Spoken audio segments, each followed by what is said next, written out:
Essa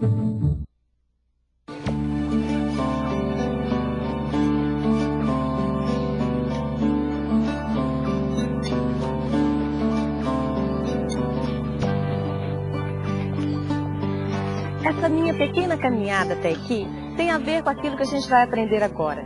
Você já pensou na quantidade de órgãos e sentidos que você usa no caminho da escola? Então vem comigo, a gente vai pensando nisso juntos. Nós temos um corpo físico que vive num determinado ambiente e interage com ele.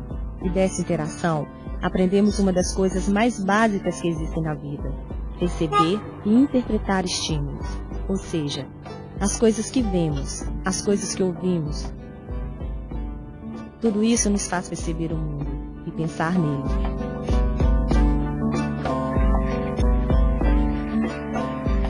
Você sabe, perceber o mundo e pensar nele sempre foi vital, sobretudo para a sobrevivência. Pense em cada um dos seus sentidos, começando pela audição.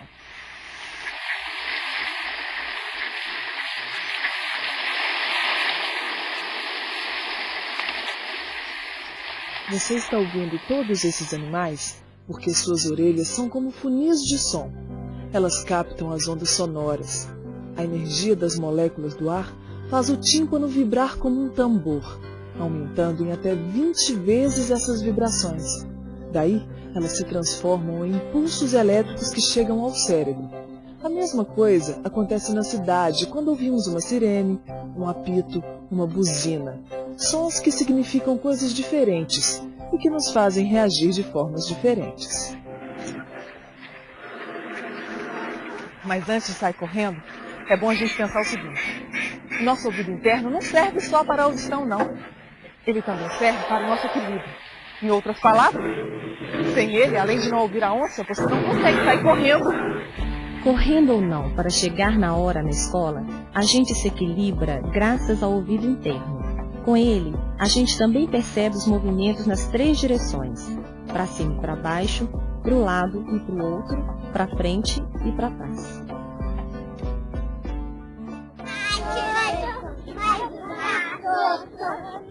Quando a gente mexe a cabeça, os líquidos balançam os canais. As células sensoriais percebem o movimento e informam o cérebro. Quando a gente para de girar a cabeça, os líquidos ainda ficam se mexendo lá nos canais, deixando a gente meio tonto, meio desequilibrado.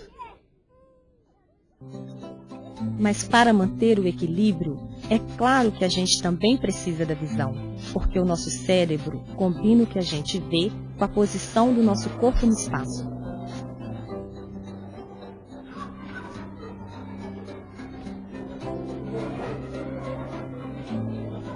Audição, visão, já dá para sentir que vem aí mais um sentido. Aquele que a gente sente na pele, já que toda a nossa pele também é um órgão sensorial, pequeno e sensível, com o qual a gente sente as coisas. O tato. A pele serve tanto para sentir os objetos externos, quanto para preservar os líquidos no corpo. Todo o nosso corpo tem minúsculos sensores na pele, que sentem o vento ou o calor, a dor ou o carinho. Na raiz de cada um dos seus pelos existem sensores táteis. E qualquer pequeno movimento do seu cabelo, por exemplo, chega ao seu cérebro através de sinais elétricos. Outra sensibilidade da pele. Quando a temperatura sobe, ela sente a mudança. E qual é a função do suor? Simples. Ele evapora, absorvendo um pouco do calor da pele, ajudando assim a diminuir a sensação de calor.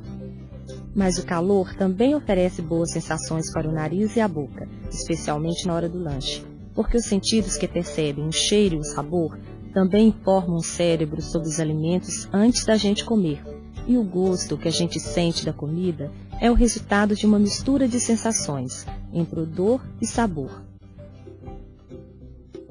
O nosso nariz está equipado para detectar o cheiro e enviar impulsos nervosos para o cérebro, onde se identifica a origem do odor. Na boca, acontece mais ou menos a mesma coisa. Os alimentos se dissolvem na saliva e as papilas gustativas mandam a informação para o cérebro. E aquilo que é doce ou salgado, amargo ou azedo, é quimicamente identificado. E para não perder tempo, vamos ver mais um sentido fundamental, a visão. A maior parte das informações que a gente recebe vem pelos olhos. Formas e cores são captadas no ambiente e interpretadas no cérebro. Desse jeito que você está vendo agora. A retina transforma a luz que entra pela córnea em impulsos nervosos. A íris controla a entrada da luz na pupila. O cristalino focaliza as imagens.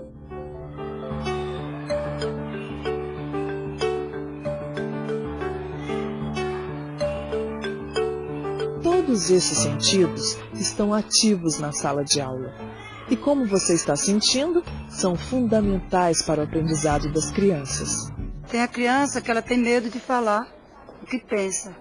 E tem a criança que ela não pensa, ela já fala e não está nem aí, né?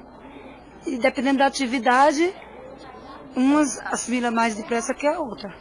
A gente tem que estar atento a qualquer coisa que os alunos fazem, né? Se está respondendo, se está interessado. Valorizo tudo que eles fazem. Você tem que avaliar ele, aceitar tudo que parte dele. Né? Você tem que estar atento ao interesse dele, se o assunto está sendo interesse dele, a maneira, porque às vezes ele está conversando com um colega do lado, né? Mas ele está prestando atenção. Ele não está diretamente olhando para você, mas ele está conseguindo captar a mensagem. Né? Quando está em clima de bagunça, você dirige aquela bagunça para uma atividade melhor. E eu acho que só há uma aprendizagem, um ensino, quando realmente o aluno aprendeu. Às vezes o professor fala assim, eu ensinei isso para o meu aluno. Será que ensinou? No seu guia de estudos, você vai ver escrito este antigo pensamento. Nunca nos banhamos 2 vezes no mesmo rio, pois na segunda vez não somos mais os mesmos, e também o rio mudou. Dá o que pensar, não dá? Especialmente para quem é professor. Esse pensamento é de um filósofo grego chamado Heráclito. Naquela época, na Grécia Antiga, os filósofos eram os maiores mestres. Eles tinham um ideal de formação dos jovens gregos. Esse ideal era chamado areté. Os mais velhos passavam os valores e os conhecimentos de viva voz de geração para geração.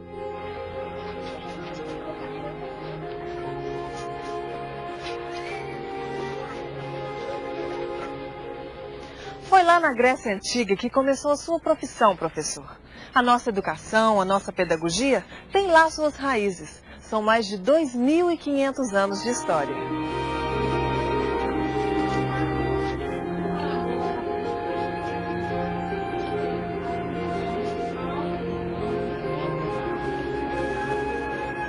Mas o primeiro educador espiritual, vamos dizer assim, na Grécia Antiga, foi um sujeito chamado Sócrates. Ele também educava pela palavra.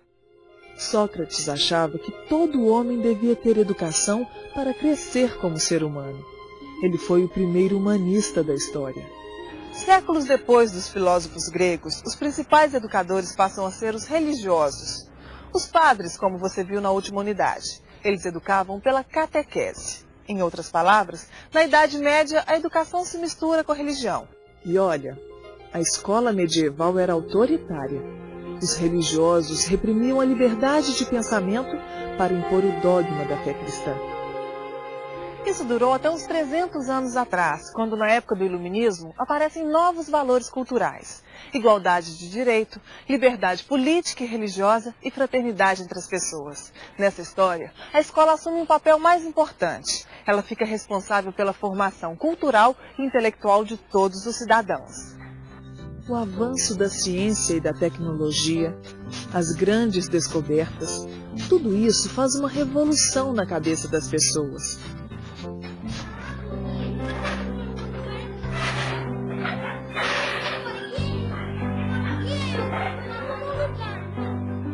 Eu vou distribuir 2 folhas para vocês, tá? Vocês vão fazer um desenho bem pequenininho, porque todo mundo vai desenhar na mesma folha. Vocês podem acrescentar podem acrescentar no desenho do colega, ou então podem fazer um desenho novo, tá? Mas tem que ser na mesma folha, por isso tem que ser um desenho pequeno. Uma vai começar aqui, você passa para lá essa folha, você desenha aqui e passa para lá. Podem acrescentar no desenho do colega ou fazer um desenho novo, tá? Bom, aí você me pergunta, depois de tanta evolução na história, como é que fica o papel do professor hoje em dia? O que é ser professor no Brasil em plena era da globalização?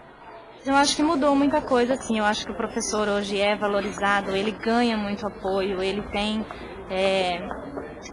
mais como procurar esse apoio, como pedir ajuda, porque antigamente o professor, eu acho que um pouco ele não recebia ajuda também, porque o professor se considerava o sabe-tudo. E com o tempo eu fui gostando, fui me aperfeiçoando, fazendo cursos. Além desse, fiz outros cursos, né, de capacitação. E comecei a gostar de lidar com os alunos e estou até hoje, há 5 anos. Eu nunca pensei em ser professora, até achava que a profissão de professor não servia para mim. Porque eu achava o professor era muito discriminado, era uma coisa assim que eu não queria para mim. Eu falava, não, isso eu não quero para mim. E eu me apaixonei por essa profissão, gostei. Eu me sentia realizada. Quando eu via que os alunos tinham aprendido, e eu peguei gosto realmente e fui em frente. E para você saber o que se espera de um professor hoje em dia, é bom dar uma lida na LDB, Lei de Diretrizes e Bases da Educação. Tem alguns trechos dela no seu guia de estudos esperando por você. Bem, gente. Amanhã, tá? Tchau. Tchau, galera. Tchau, amanhã. Tchau, tchau.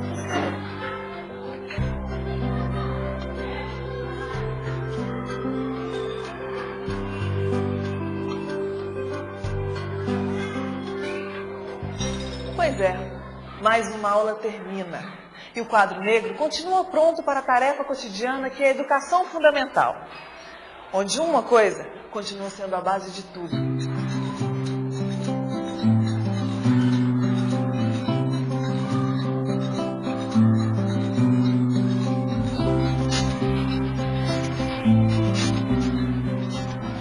Se a gente não for ler, a gente nunca vai entender o que a gente vai ensinar às crianças. A leitura é muito importante na vida das pessoas, que, como no meu exemplo, se não fosse a leitura hoje, não seria uma professora. Olha, se a gente não lê, praticamente não tem como a gente, hoje em dia, passar ou ver na sociedade, tá? Porque uma vez que aquela pessoa que não lê, ela parece que se torna incapaz. Porque é através da leitura que você consegue entender, né? Você consegue distinguir, né, o significado das coisas.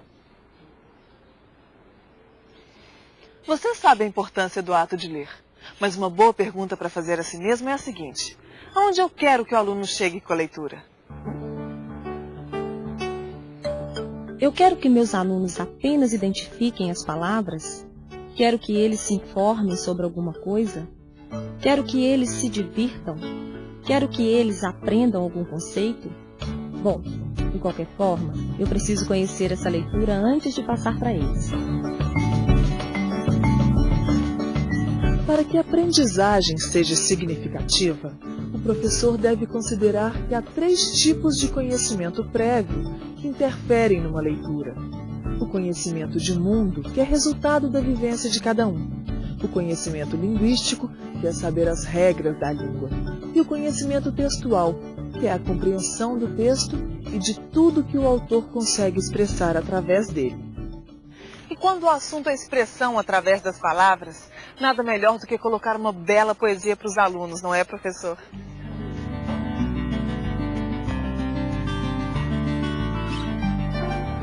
O passarinho dela é azul e encarnado. Encarnado e azul são as cores do meu desejo. O passarinho dela bica meu coração. Ah, ingrato, deixe estar que o bicho te pega. O passarinho dela está batendo asa, seu Carlos. Ele diz que vai-se embora, sem você pegar. Poema de Carlos Drummond de Andrade. É bonito e interessante. Eu gosto de poesias que falam de animais. Quis passar o passarinho dele.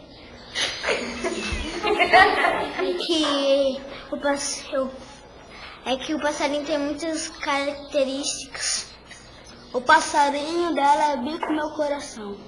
Ele está apaixonado. É que ele é encarnado e azul, as cores do meu desejo. Que o passarinho não gosta dele? Não sei se você já reparou, mas os olhos se mexem aos solavancos durante a leitura. Nas pausas desses movimentos é que as crianças percebem as palavras e traduzem seu sentido conforme o conhecimento que já possuem, a informação não visual. Agora, qual é a metodologia que você usa para ensinar a ler, hein, professor?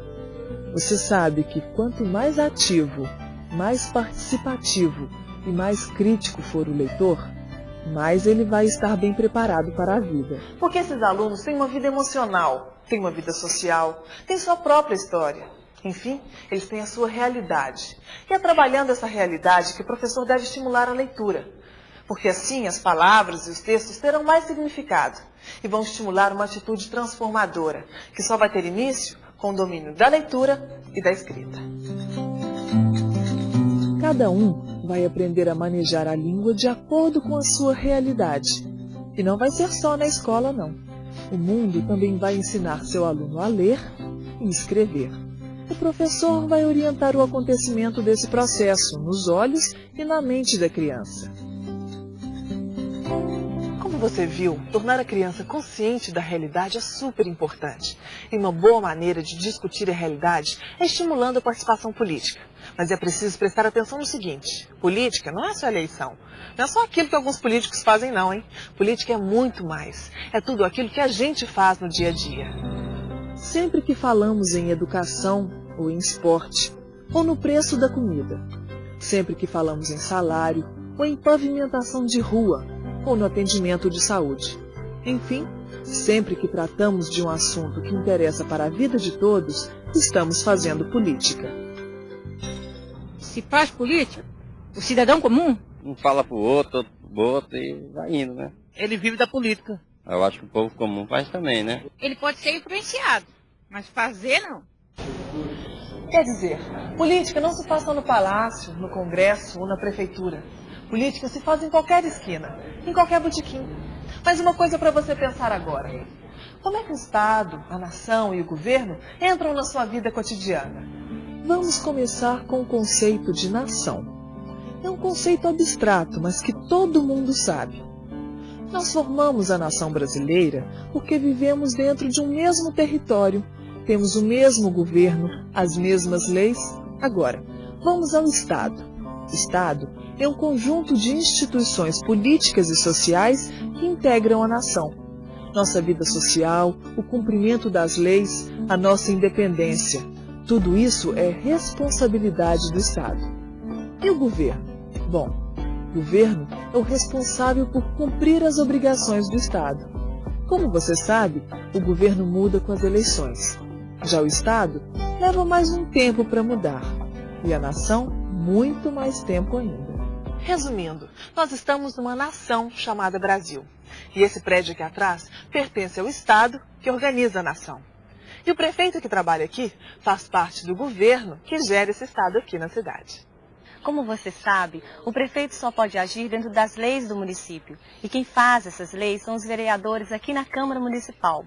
Quanto mais os moradores acompanham as decisões, mais a Câmara contribui para uma vida melhor para a nossa cidade. Aliás, nós moradores precisamos fiscalizar se eles aí dentro estão trabalhando a nosso favor. Bom, além do prefeito, que faz parte do Poder Executivo, e dos vereadores, que fazem parte do Poder Legislativo, existem os juízes, que fazem parte do Poder Judiciário. Eles fazem a fiscalização do cumprimento das leis e administram os conflitos na região. Pois é, o Brasil se organiza através dos 3 poderes, que são independentes entre si e que estão presentes na sua vida em 3 níveis: federal, estadual e municipal. Agora, sabe onde é que toda essa organização está escrita? Aqui, na Constituição. Sua última versão saiu em 1988, consagrando muitas conquistas democráticas do povo brasileiro. Mas você sabe, na época colonial não tinha nada de democracia. O rei de Portugal era quem mandava nesta terra, e o colonizador português só queria extrair riquezas daqui. O símbolo do poder lusitano na colônia era o pelourinho, lugar onde eram castigados os que ousavam desobedecer o governo de Portugal, e na frente de todo o mundo. Mas foram eles, os colonizadores portugueses, que trouxeram as leis, a religião, a arquitetura e a administração para o Brasil, sem falar na nossa língua, é claro. Os 500 anos de história do Brasil começam com a colonização. Passam pelo período do Império, quando o Brasil forma um Estado independente e tem sua primeira Constituição em 1824. Depois vem a República, que implanta uma nova Constituição em 1891. Nesses 100 e poucos anos de república, os regimes de governo e a própria Constituição mudaram muito. Isso é coisa para você estudar com calma no seu guia de estudos. Agora, ensinar tudo isso são outros 500, né? Qualquer que seja a disciplina, sempre dá para selecionar e organizar os conteúdos por esses critérios: validade, utilidade, significação, adequação, flexibilidade.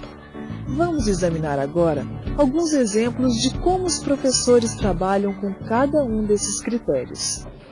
Primeiro critério, validade. Em primeiro lugar, os conteúdos são válidos quando eles estão relacionados com o objetivo do ensino. E em segundo lugar, quando estão em atualização com conhecimento científico contemporâneo. No momento da elaboração do planejamento, levando-se em consideração a realidade da comunidade escolar, selecionando os conteúdos para alcançar os objetivos propostos. Bom, lá na minha escola, nós estamos trabalhando muito com projeto. Eu fiz um projeto faz uns 3 meses sobre o lixo. Então foi muito válido esse projeto sobre o lixo, porque na comunidade era uma realidade, estava precisando o pessoal se conscientizar do perigo do lixo, da importância da reciclagem do lixo. Eu acho que os conteúdos assim, são válidos quando você realmente consegue adequar ele no dia a dia, na sua realidade, no local onde você está vivendo. Outro critério, utilidade. Os conteúdos são úteis quando eles estão adequados à realidade do aluno. Veja, o conteúdo escolar tem que ser prático para mim e para os meus alunos. O ensino da matemática pode partir de problemas da feira, do mercado. Os textos contidos numa banca de jornal podem ser lidos por todos. E para viajar, é preciso saber ler mapas. Eu trabalhei um projeto com toda a minha comunidade sobre o alcoolismo. Então, foi um critério que envolveu toda a nossa comunidade e que estava realmente precisando mesmo, né? Esse projetinho sobre o alcoolismo que teve um efeito muito bom, foi muito útil mesmo. Mais um critério importante, significação. Os conteúdos são significativos quando tem a ver com as experiências dos alunos. Veja, quando eu proponho uma atividade de leitura de texto, eu sempre procuro saber se os alunos conhecem o texto e o estilo do texto. É um modo que tenho de relacionar os novos conhecimentos com suas experiências anteriores. Seguindo esse projeto ainda do lixo, ele foi adequado, né, à nossa realidade lá. Por exemplo, lá tem vários tipos de lixo.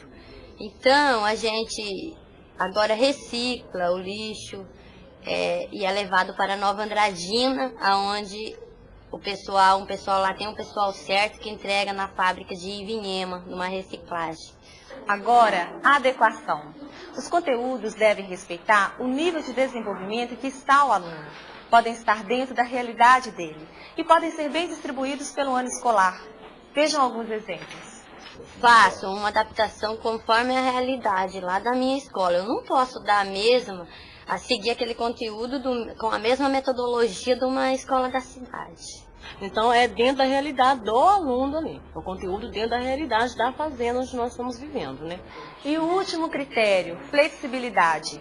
Os conteúdos podem ser aumentados ou diminuídos de acordo com a condição e o interesse do aluno.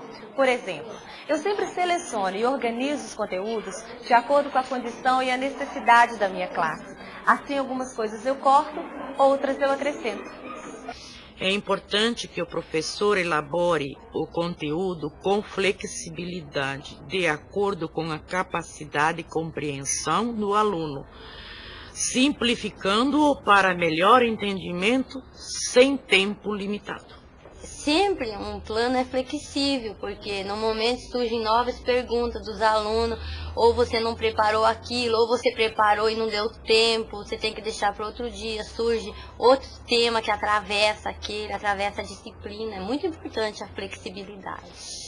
É claro que o professor sempre vai ter o programa oficial como guia dos conteúdos. E além dele, é claro, a gente também precisa de um programa pessoal, que varia conforme a realidade da classe e do professor, e também conforme o andamento das coisas ao longo do tempo. Dá para dizer que é como música. A organização do ensino segue suas leis e segue um ritmo, um andamento ao longo de cada série. E, ao mesmo tempo, os conteúdos sempre vão se relacionando como um instrumento se relaciona com o outro. E descobrir isso tudo é o que torna o professor um artesão do ensino. Mais uma aula termina e mais uma unidade do módulo 4 também. Mas você já sabe, a sua parte só está começando. Tem muita coisa para você aprender sobre o seu ofício aí no Guia de Estudos, professor. Até a próxima!